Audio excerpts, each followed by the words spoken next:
How can you make more money on your money? How can you make more money on your cash? I've got 3 ways to do that and more coming up.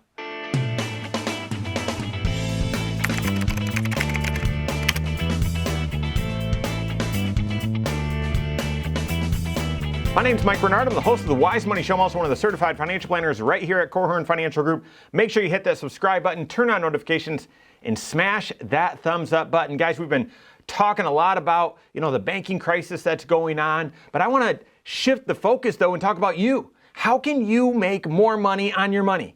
How can you make more interest, more cash on your savings accounts? And, we've been preaching these principles for the past, 2 decades. And for the past, 10 years, it hasn't been as big of a difference until right now. Now, as interest rates are very different that you can earn from one bank account to another, this is even, there's a greater delta. There's even more at stake to ensure that you earn more money on your cash safely and structurally still sound, doing that as opposed to maybe just doing it the way you've always done it. So what are some ways that you can make more money on your money? Well, it starts with my 3 rules for your bank accounts, or what I used to say is 3 rules for your emergency fund. And those 3 rules are: the money's got to be FDIC insured. Okay, and yes, I was talking about this way before the banking crisis, even before the great financial crisis in 2008. Your savings, your emergency fund especially, needs to be FDIC insured. Don't hope or rely on them expanding that to cover all deposits. It's got to be FDIC insured, okay? That's number 1. Number 2, it's got to be liquid. It's got to be liquid. You've got to be able to go get your hands on that money when you need it. An emergency that can come up at any time, and is an emergency such that, oh my goodness, I've got to go touch the cash this instant? No, but you've still got to be able to access the money and at least be able to transfer it into a liquid fashion within a day or 2. Okay, so it's got to be accessible. It's got to be liquid. That's the second. And then the third savings rule or savings account rule, emergency fund rule, is the bank account's got to be free. It's got to be free. The bank shouldn't be charging you money for them to go out and make money on your money. And yes, that's sort of the essence of this banking crisis, is that banks didn't go out and properly invest those dollars. They were doing long-term treasuries, and the Fed raising interest rates so quickly actually broke something and sort of broke the banking structure and blah, blah, blah. So we'll see if this changes. But savings accounts should be free. Your bank shouldn't be charging you a fee just for keeping your savings there. So FDIC insured, check. It's got to be liquid, check. And it's got to be free, check. After those 3 are met, go out and get the highest interest rate possible. All right, so with that in mind, right now, how can you go out and make more money on your money? Make more money on your savings account? Well, step number 1 or way number 1, make sure that your emergency fund is in an online money market or a money market that's paying competitive interest rates. And the reason why I say online, I'm not marketing for anything, but because online money markets and online banks, online only banks, they've actually been able to offer more competitive interest rates versus your local or regional banks that have all the bricks and mortar and property taxes and all that sort of stuff. Online banks don't have the same overhead structure, and therefore they've been able to offer interest rates that are more competitive and more appropriate for today's rising interest rate environment. So your emergency fund, that's right, the dollars that you've set aside and you hope you never need to touch.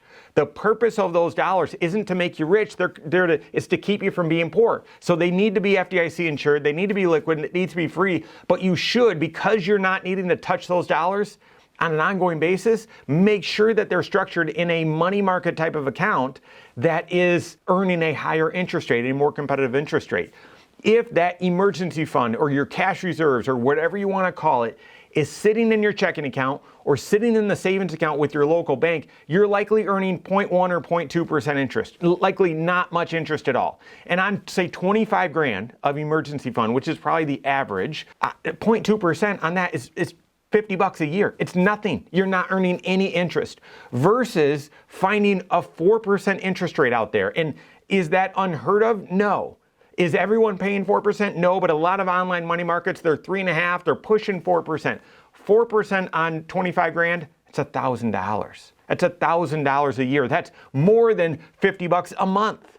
So therefore, guys, it's even more important that you have your emergency fund structured in the right way so that your money can earn you more money. So that's tip number one. Make sure your emergency fund is in an online money market or a money market account that's earning a competitive interest rate. Now, the second tip is to then make sure that your delayed spending is the same thing. So you guys know that we preach the 3 bank account system, that for your overall financial management, your present financial position, you should have a checking account where all of your income is going in, and you've got a budget where it's very clear what all of your known monthly expenses are. Okay, and that the income coming in is plenty to cover all of those known upcoming or those known monthly expenses. That's bank account number 1, your immediate spending. Bank account number 2 is your delayed spending. So what are all the known non-monthly expenses that are on the horizon? Things like vacation, things like a Christmas or gifts or those sorts of things.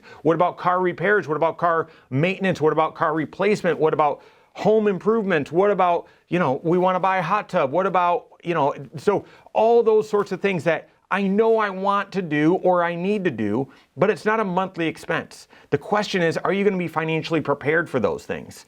And the way that we coach people to get financially prepared is to set up a separate bank account for those lump of those, so for all of those expenses or any big ticket items. I recommend typically you create a separate, so I have a separate bank account for car replacement. I have a separate bank account for home repairs and home renovations. I have a separate bank account for vacations, okay? So you can pool all of them into one account or have separate, but the point is you're setting goals for how much do I need to have in this account by X time, and you're saving monthly automatically in to fill up those accounts so that when that expense comes up, whether it's a need or a want, the money is there and at your disposal so you don't need to use debt. So that's your second bank account, or could be several bank accounts within that second category, the delayed spending. You're still going to spend this money, but it's delayed. It's not every single month. Guys, depending on how you structure that and how you use it, you could have $10,000 to $15,000 in delayed spending at any time. If you're not saving up for a car replacement or an upcoming big ticket expense, maybe you've got $3, $4, $5 grand at any given time in your delayed spending. But still, if you're saving for a higher amount, making sure that those dollars are not just in a savings account earning point nothing, but those are also in a money market account that is FDIC insured, completely liquid, and free. You should be able to find a 3 or 4% interest rate on those dollars. And in the past, when you could find 1% and at the bank or whatever it was 0.1, yeah, that's meaningful, but it wasn't a big dollar amount. Well, now it is. Now it is, say 15 grand, right, at 0.2% is $30. It's $30 compared to at 4%, what, $600? I mean, guys, that's a big deal. Again, it's not going to make you rich, but it's meaningful dollars that just restructuring how you operate your financial life still gives you all the FDIC insurance, money's fully available, and there's no cost to it, but you're earning more interest. And then the final tip for you to make more money on your money is any cash that you have sitting in the bank that is actually not intended for your short-term needs, an emergency need, or a delayed spending need. It's really long-term dollars, but you've sort of just accumulated it in the bank account. I was just meeting with someone recently where, from a tax planning standpoint, we're drawing more money out of his retirement account than he actually needs. He hasn't wanted to do a Roth conversion because he might use this money, and he finally got to the point where he said, you know what, we've just got some extra dollars here. We've got extra money building up in the checking account. I may gift it to my son. We'll see. And I said, in the meantime, you've got to get this money working harder for you. It's just sitting in your bank account earning nothing.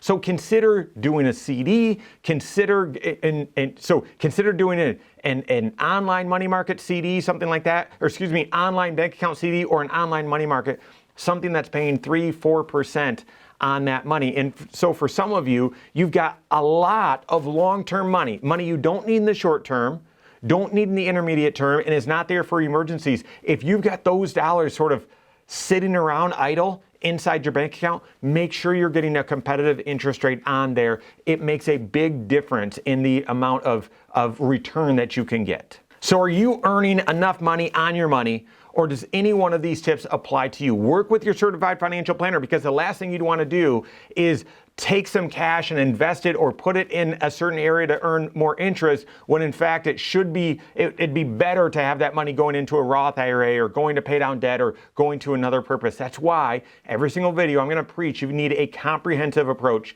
to your financial life, looking at all 6 areas of your financial life so that you know you're making the best choice with dollars as opposed to just a good choice. That is what you need your CFP for. If you don't have a CFP on your team, work with one on my team. Find us online, Korhorn.com. That's Korhorn with K. WiseMoneyShow.com. You can find us there as well, or send us an email, info@Korhorn.com. All right, there you have it. Go out and take your next wise step in your financial life.